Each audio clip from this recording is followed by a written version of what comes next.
हरे कृष्ण। तो आज हम श्रीमद् भागवतम के दूसरे स्कंद के तीसरे स्कंद के दूसरे अध्याय के श्लोक संख्या 29 को पढ़ रहे हैं। 29।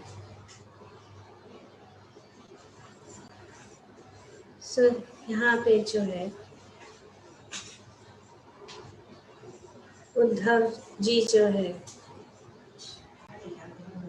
भगवान की सुंदर जो लीला है, ब्रिज लीलाएं की मिठास को और गाढ़ा करते जा रहे हैं।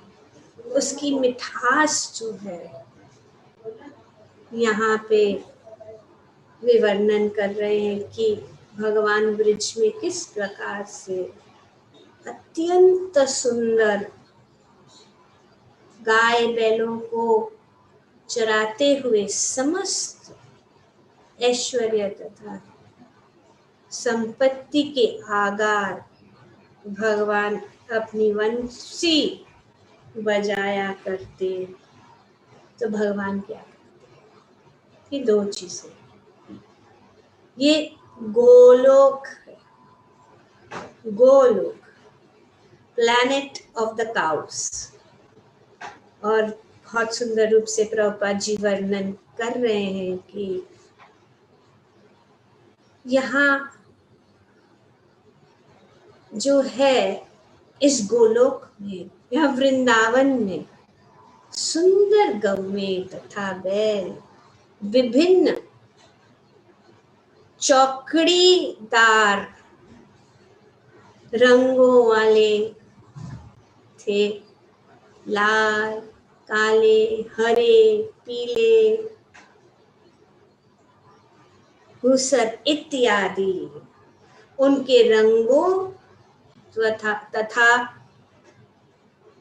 स्वस्थ हंसमुख चेहरों के कारण वातावरण उल्लासपूर्ण था।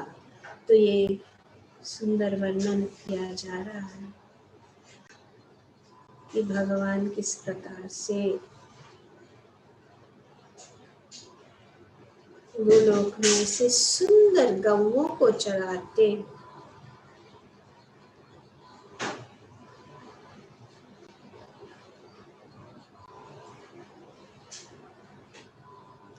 और क्या कर रहे, इस तरह वे अपने श्रद्धावान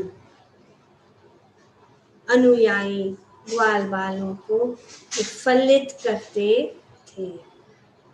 ये भगवान की सुंदर लीला, वो चराने की जो लीला है, बहुत सुंदर लीला है। भगवान जैसे हम जानते हैं कि भगवान जो है वो चराते हैं और मधुर बांसुरी बजाते हैं।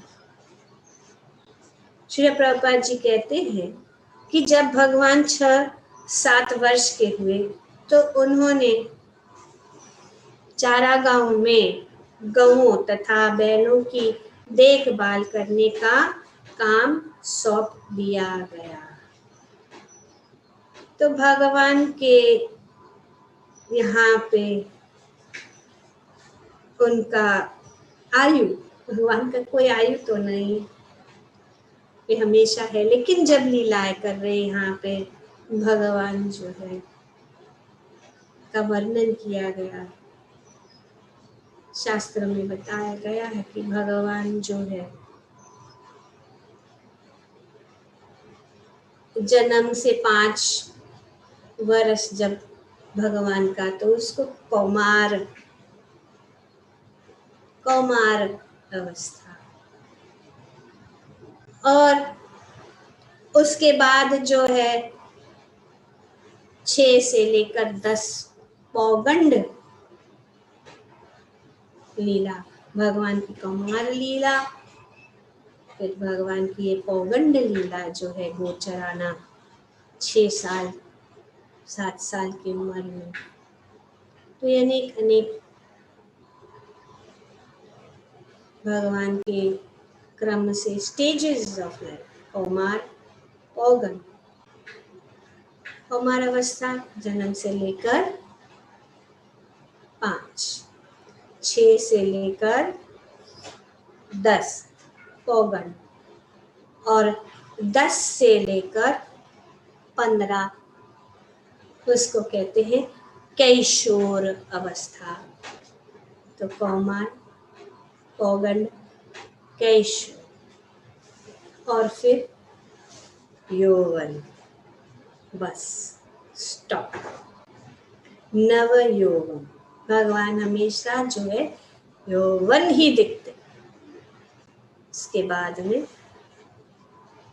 वही जो है नव यौवन, ये श्याम सुंदर भगवान जो बहुत सुंदर इस प्रकार से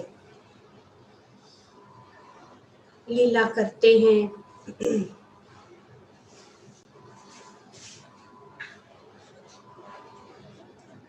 और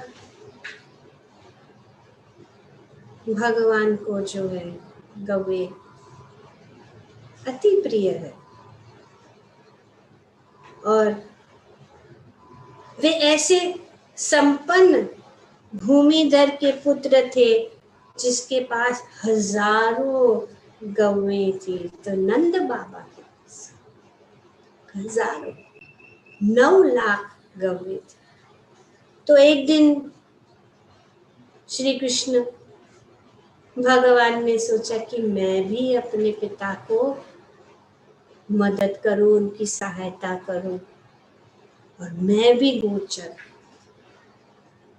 बनूंगा और गो चराऊंगा। तो उन्होंने माता यशोदा को, माता यशोदा ने कहा कि मैं कल से जो गो चराने के लिए जाऊंगा। पिताजी ने कहा ठीक है।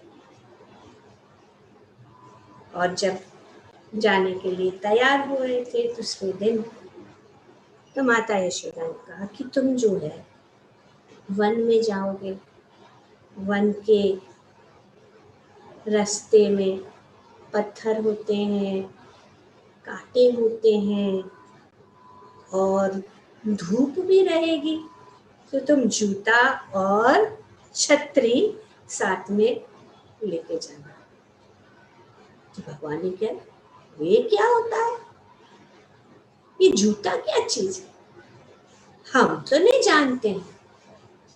हमारे गौवे जो है उनके पास तो मैंने नहीं देखा जूते पहनते हुए, तो अगर वे जूते नहीं पहनते तो मैं कैसे पहनूं? और अगर आप मुझे पहनाना चाहते तो फिर हम आपको सभी गौओं के लिए जूते बनाने पड़ेंगे। 9 लाख गौएं। तो माता यशोदा हार गई, बोली अरे ये कैसे हो सकता है, अगर आप ऐसे करेंगे तो मैं तैयार हूं जूते पहनने के लिए, तो मैं नहीं पहन। तो माता यशोदा बोली अरे छतरी तो लेके जाओ।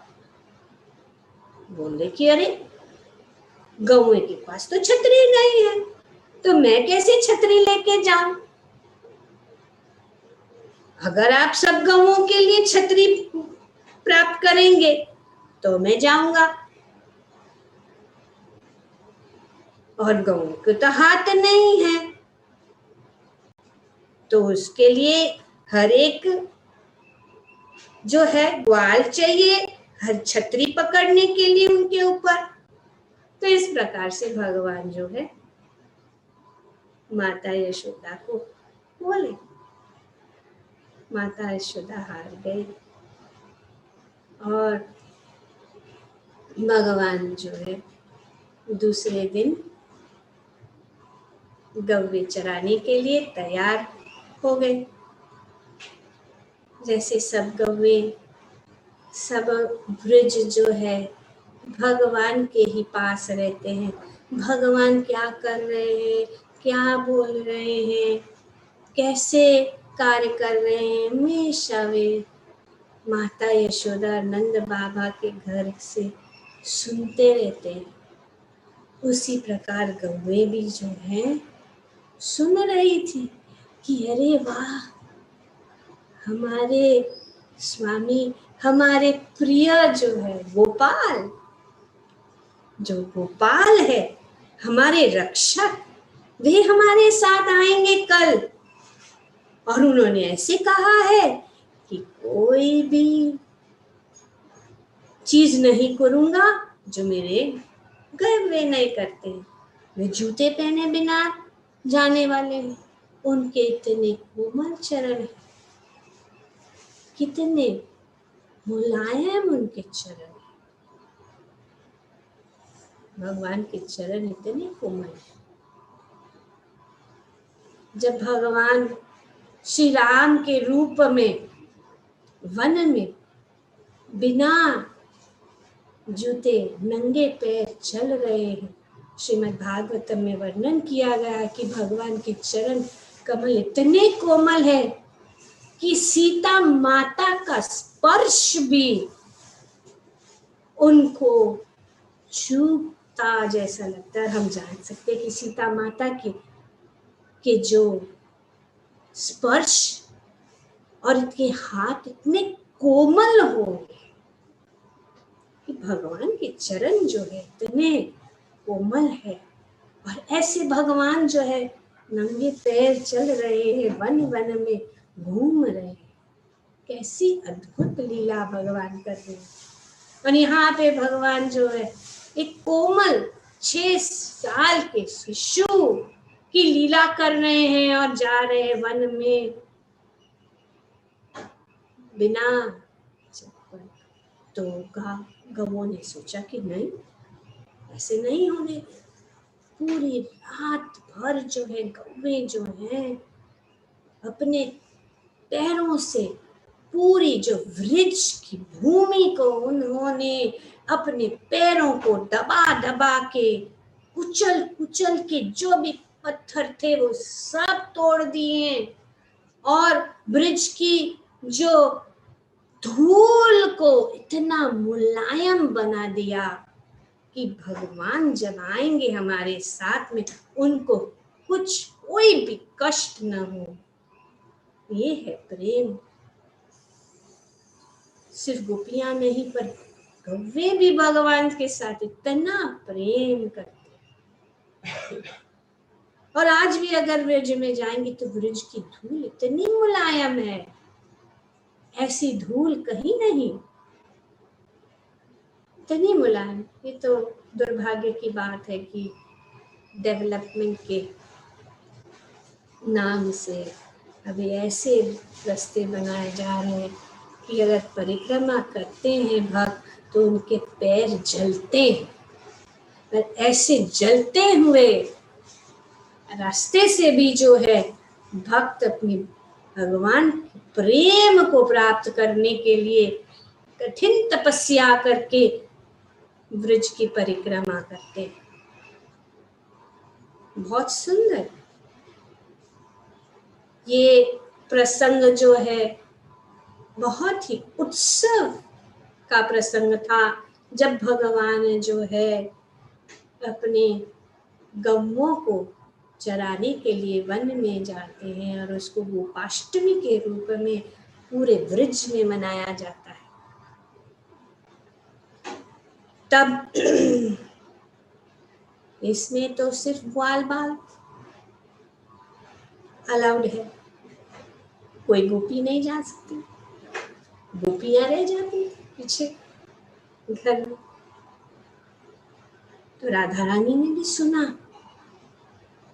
राधा रानी ने सुना कि अरे अब तो भगवान जा रहे हैं, मैं कैसे दूर रहूं, भगवान से मैं कैसे दूर रहूं। सो श्रीमती राधा रानी जो है वे उनका थोड़ी वो जो है सुभल सखा के जैसी थोड़ी उनकी जो है वो दिखती है, ऐसी थोड़ी ऐसी सुबल सी। तो राधा रानी ने भी तय किया मैं भी जाऊंगी सब ग्वालों के साथ तो राधा रानी ने धोती पहन लिया और ग्वाल के रूप में वे उन ग्वाल वालों के साथ, उनके साथ जो है पहले दिन जब भगवान निकले गौ चराने के लिए, तब श्रीमती राधा रानी के साथ। और आज भी हम देखते हैं कि बहुत सुंदर दर्शन गोपाष्टमी के दिन, वो एक दिन है जब श्रीमती राधा रानी एक गोप के रूप में भगवान के साथ खड़ी रहती है। बहुत सुंदर वो दर्शन देखने लायक। ब्रज में श्रीमती राधा रानी धोती और एक ग्वाल के रूप में भगवान के साथ विराजमान रहती है। बहुत सुंदर ये लीलाएं हैं, बहुत सुंदर ये प्रसंग है। और ब्रज की जो लीलाएं हैं इतनी आनंददायी है कि परम पुरुषोत्तम भगवान ऐसी सुंदर लीलाएं कर रहे हैं। इसीलिए जब हम जानते हैं कि भगवान की महानता और भगवान ऐसे लीला करते हैं, तो उसका हम आनंद से हमारा जो हृदय है वो भर जाता है। तो भगवान ने इस प्रकार से हमें शिक्षण दिए हैं। मानव समाज के शिक्षक रूप में भगवान कृष्ण ने अपने कार्यों से यह दिखलाया कि वैश्यों को गौएं तथा बैल पालने चाहिए और मूल्यवान पशुओं को संरक्षण प्रदान करना चाहिए। तो ये जो है भगवान, क्योंकि भगवान स्वयं जो है गौओं की पूजा करते हैं। भगवान को गौएं अति प्रिय है। वे हमेशा भगवान के साथ रहती हैं। गौएं भगवान उनके साथ रहते हैं। भगवान ये शिक्षा दे रहे हमें जो है मानव समाज को उनके पद चिन्हों के अनुसार चलना है और उनको रक्षा देनी है। गौओं की रक्षा, बैलों की रक्षा। भगवान जैसे गोपाष्टमी के दिन गो की पूजा होती है, गोवर्धन पूजा के दिन गो की पूजा होती है और भगवान स्वयं पूजा करते हैं। श्रील प्रभुपाद जी कहते हैं कि गाय माता है, क्योंकि मनुष्य जिस तरह माता के स्तन का दूध पीता है, मानव समाज गाय का दूध पीता है कि नहीं? ये कितना बड़ा अपराध है कि गाय जो है हमें दूध देती है और उसी गाय को की हत्या करते हैं, हम उनको मारते हैं। किसके लिए? हमारी तुच्छ इंद्रिय तृप्ति के लिए। और बैल पिता समान पूजनीय है। जिस प्रकार माता पूजनीय है, पिता भी पूजनीय है। इसीलिए इस तरह बैल मानव समाज का पिता है, क्योंकि पिता बच्चों के लिए उसी प्रकार कमाता है जिस तरह की बैल अन्न उत्पन्न करने के लिए भूमि खोदता है। कार्य कौन कर रहा है? कार्य कर रहा है किसके लिए? हम जैसे, हम उनके परिवार के लिए। जिस प्रकार से एक पिता अपने परिवार के पालन के लिए कार्य करता है, उसी प्रकार से जो बैल है वे हमारे पिता समान है। तो अगर ये दो चीजें हैं, गाय और बैल, और अन्न उत्पन्न होता है, तो मानव समाज के खाने पीने का प्रॉब्लम सॉल्व हो जाए। कोई जरूरत है, बाकी की सब जरूरतें जो है आर्टिफिशियल जरूरत है। जैसे यहाँ पे प्रभुपाद जी, अगर हमें जीना है तो हमें कुछ खाना पड़ेगा। और धरती, भूमि जो है, सब पदार्थ जो है उत्पन्न करती है, और उसको हम स्वीकार करके भगवान को भोग लगा के अगर हम उनको आए तो हमारा जीवन जो है, हमारा स्वास्थ्य अच्छा रहेगा और हम आनंदमय रहेंगे। मानव समाज पिता तथा माता का वध करके जीवन आत्मा का हनन कर देगा अगर ऐसा होता है। तो इसीलिए भगवान ने हमें बताया है, उनके कार्य के अनुसार उन्होंने बताया है।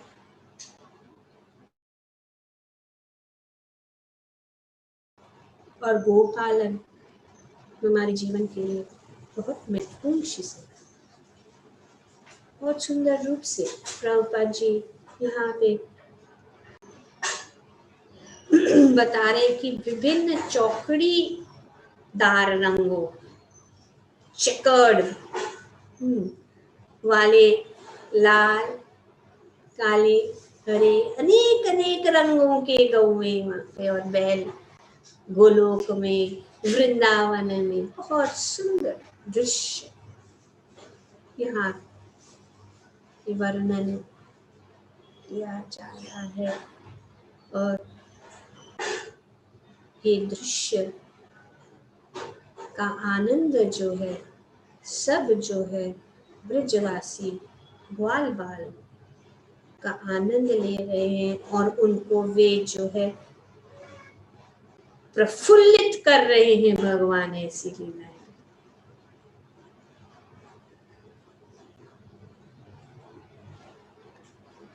श्री प्रभुपाद जी बताते हैं कि सुखदेव गोस्वामी वर्णन कर रहे हैं कि ये जो ग्वाल बाल ऐसे जीव थे जिन्होंने ढेरों पुण्य कर्म संचित किए थे, बहुत ही पुण्य, जैसे हम जानते हैं ये सब ग्वाल बाल और गोपियां, ये बड़े बड़े संत महात्मा थे। पूरा वर्णन है कहाँ कहाँ के इतने सारे जो भक्त, भगवान के प्रेमी ऋषि मुनि तपस्या कर रहे हैं कि भगवान की इस लीला में वे जो है सम्मिलित हो। बहुत सालों तक उन्होंने तपस्या की और जो भगवान के साथ आनंद ले रहे थे तथा उनकी दिव्य वंशी सुन रहे थे। उनकी वंशी की ध्वनि उनके मित्र को दिव्य आनंद प्रदान करती, जिससे वे निर्विशेष वादियों द्वारा बहु प्रशंसित ब्रह्मानंद की बातें भूल जाते हैं। जब निर्विशेषवादी लोग जो है ब्रह्मानंद, ब्रह्म आनंद की प्राप्ति करना चाहते हैं, लेकिन भगवान की ये लीला और भगवान की ये बांसुरी जो है उसकी ध्वनि उस ब्रह्मानंद को भी जो है पीछे छोड़ देती है। और ब्रह्म संहिता में भगवान ब्रह्मा जी बहुत सुंदर रूप से वर्णन कर रहे हैं। वीणुपनंतम अरविंदम दलायताक्षं भारावतम समसितं बुध सुंदरं कंदर्प कोटि कमनीय विशेष शोभम गोविंदम आदि पुरुषम तमहम भजामि। वेणुपनंतम, भगवान जो है वेणु बजा,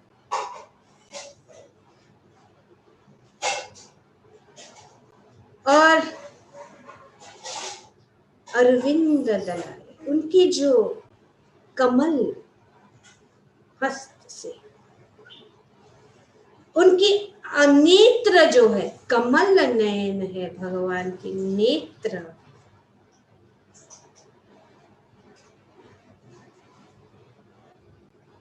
अक्ष बरहा उनके सिर मुकुट, सिर के ऊपर जो है मोर पंख धारण करते हैं, जो एक अवतमसम एक जो है एक प्रकार का आभूषण है। आभूषण क्या है भगवान के सिर के ऊपर? मोर पंख, सबसे सुंदर आभूषण वे अपने सिर के ऊपर पहन रहे हैं। तो मैं उन गोविंद, उन आदि भगवान गोविंद की पूजा करता हूं जो अपने दिव्य वंशी बजाते हैं। Everything is mute when Krishna plays his flute. जब भगवान वंशी बजाते हैं सब कुछ स्थिर हो जाता है, सब पूरा ब्रह्मांड जो है मोहित हो जाता है जब भगवान वेणु बजाते। भक्ति रासामृत सिंधु में रूप गोस्वामी ने बहुत सुंदर रूप से भगवान की इस बांसुरी का वर्णन किया जाए। और जब वे बांसुरी बजाते हैं तो वे जो है बड़े बड़े ऋषि मुनियों का ध्यान को भंग कर देते हैं कि वे जो इस बांसुरी की ध्वनि को सुन आनंद में विभोर हो जाते हैं। और कंदर्प Madan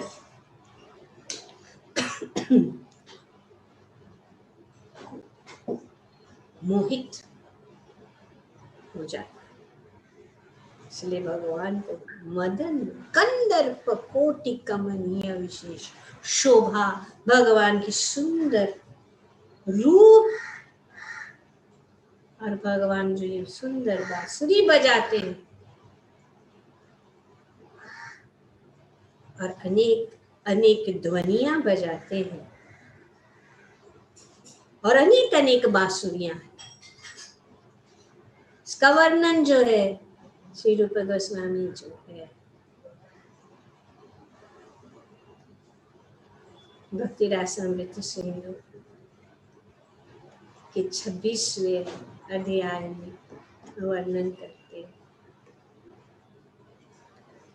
As far as the flute is concerned, it is said that the vibration of this wonderful instrument was able to break the meditation of the greatest sages.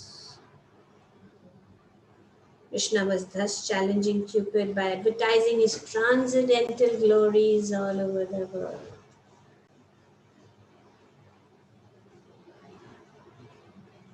There are 3 kinds of flutes used by Krishna. 3 प्रकार की बांसुरी हैं जो भगवान इस्तेमाल करते हैं। तो अलग अलग है बांसुरी बांस से, पर इस बांसुरी को वेणु कहते हैं। जब वो वेणु छोटी सी, तो 3 प्रकार की, एक है वेणु, एक है मुरली और एक है वंशी। सब एक जैसे नहीं है वही, लेकिन उनका नाम वेणु चेंज वेरी स्पेसिफिक है। भगवान के विषय में अगर हमें जानना चाहिए तो स्क्रूटनाइजिंगली टू द फाइनेस्ट डिटेल हमें भगवान के विषय में जानना है। और हमारे शास्त्र में सब उपलब्ध है और हमारे जो आचार्यों ने हमें सब कुछ जो है दिया है ताकि हमारा ध्यान हमेशा भगवान के ऊपर रहे। हर एक चीज भगवान के साथ, हर एक चीज जो है जो संबंधित चीजों का हम ध्यान कर सकते हैं। सिर्फ एक ये मुरली बांसुरी के ऊपर अगर हम ध्यान करना चाहते हैं तो भगवान के सुंदर हस्त कमल, वेणु जो उनके सुंदर अधरों पे झूमते रहे, इतना भाग्य है। तो ये वेणु छोटी सी चेंज और छेद छेद है, छेद भी कितने वो भी आप छेद। उसके बाद में तो ये वेणु, उसके बाद में मुरली 18 इंच 18 इंचेस, 4 छेद और 1 छेद अंत। तीसरी है वंशी, वंशी 15 इंच,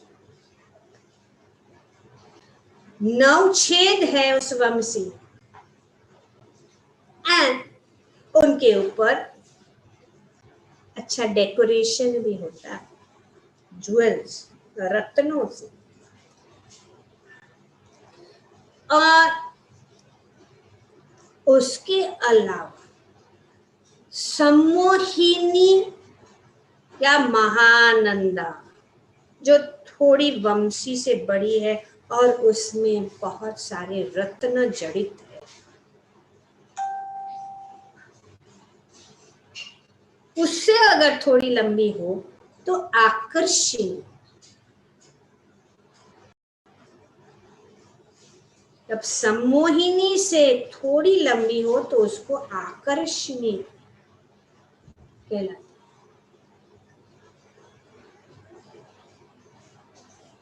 और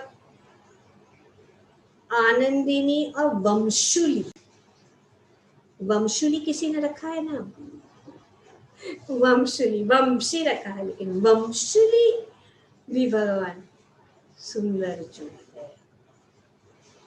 वीण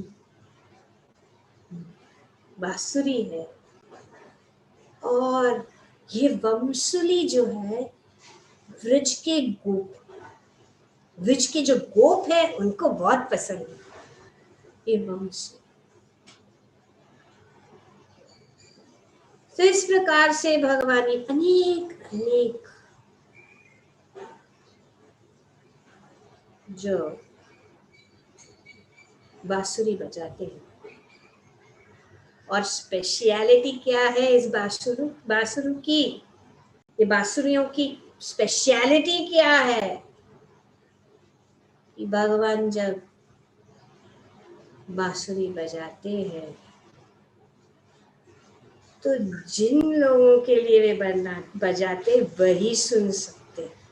जैसे गोपियों के लिए उनके पास एक धुन है, तो अनेक प्रकार 8 प्रकार के धुन जो है भगवान जो है इस बांसुरी के ऊपर बजाते। एक है जो ब्रह्मा शिव देवताओं का ध्यान भंग करने वाली है, इसलिए बांसुरी का धुन में बजाते।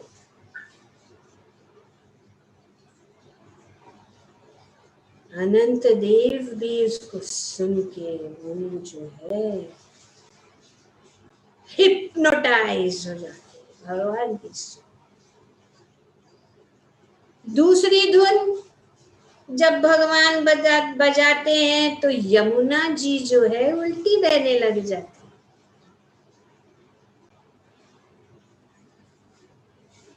और तीसरी धुन, तीसरी प्रकार की धुन जो है जब भगवान बजाते हैं तो चंद्रमा स्थित हो जाता है। जिस प्रकार से शरद पूर्णिमा की रात्रि को चंद्रमा स्थित हो, स्टॉप्स मूविंग।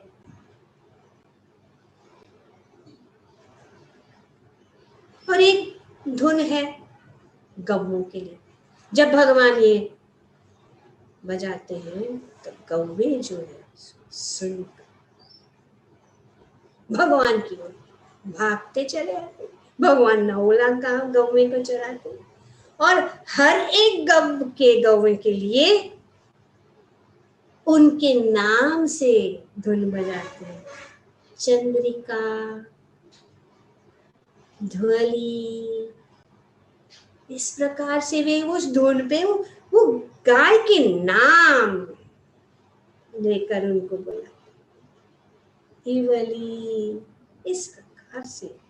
और वे बजाते हैं। सब गौवें जो है, चलो वापस जाना, वन से वापस जाना है वृंदावन, आ जाओ। और अगर कोई यहाँ वहां गई तो देखते हैं भगवान की, अच्छा मैंने इनका नाम नहीं पुकारा इसीलिए नहीं आ रही है, तो मैं उनका नाम पुकार के उनको मेरे पास बुला।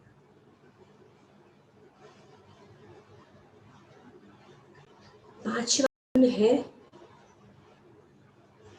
गोपियों के।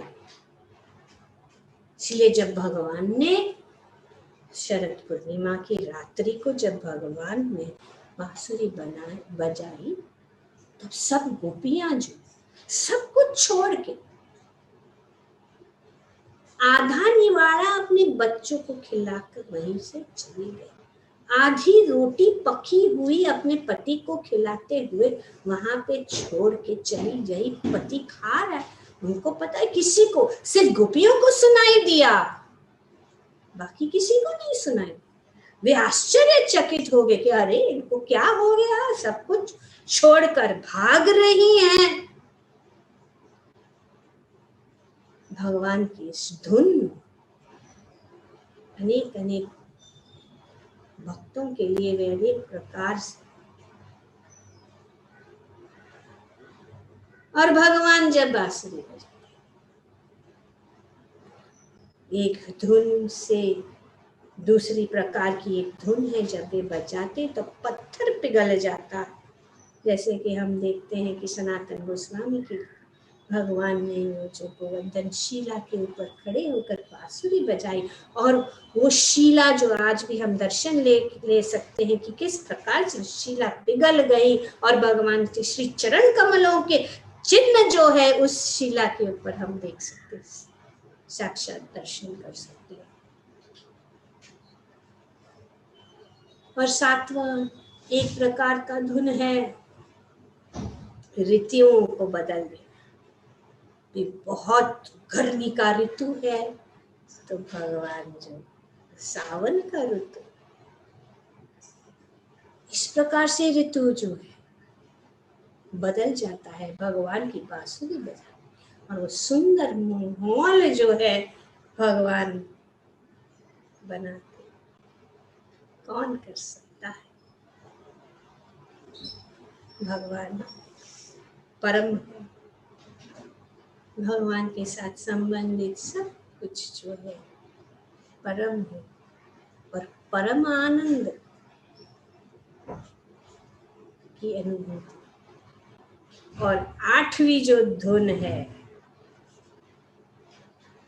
वो सिर्फ श्रीमती राधा रानी के लिए, प्राइवेट कॉल। अभी क्या मोबाइल में करेंगे, अभी स्मार्टफोन में वो है ना, बहुत ऑप्शंस होते हैं, फेवरेट्स। तो इससे जो है भगवान जो ऐसी धुन बजा सिर्फ राधा रानी के लिए, श्रीमती राधा रानी या भागती हुए जो है ये भगवान के पास दौड़ी चली आ जाती है। श्री राधे गोविंदा मन भजले हरि का प्यारा नाम है।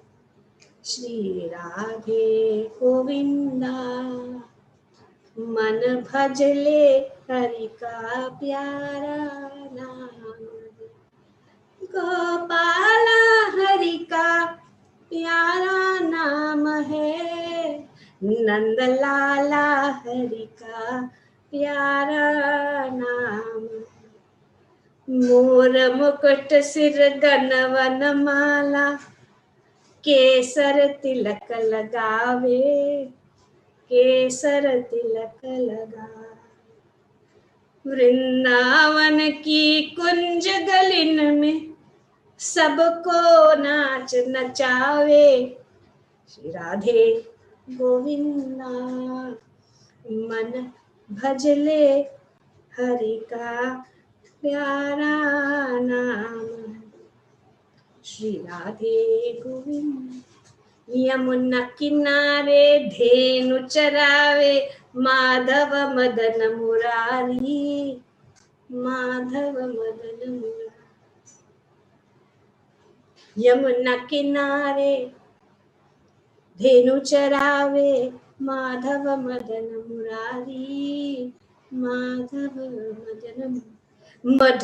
मधुर मुरलिया जावे बाजे, हर ले सुध बुध सारी, हर ले सुध बुध सारी, श्री राधे गोविंदा मन भजले हरि का प्यारा नाम है।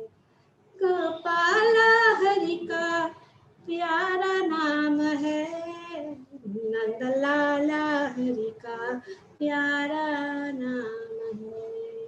जय नंदलाला जय गोपाला, जय नंदलाला जय गोपाला, जय नंदलाला जय गोपाला, जय नंदलाला जय गोपाला, श्री राधे गोविंदा मन भजले हरि का प्यारा नाम है। ग्रंथराज श्रीमद् भागवतम की जय। ओम तत्सत। Thank you very much. Hare Krishna.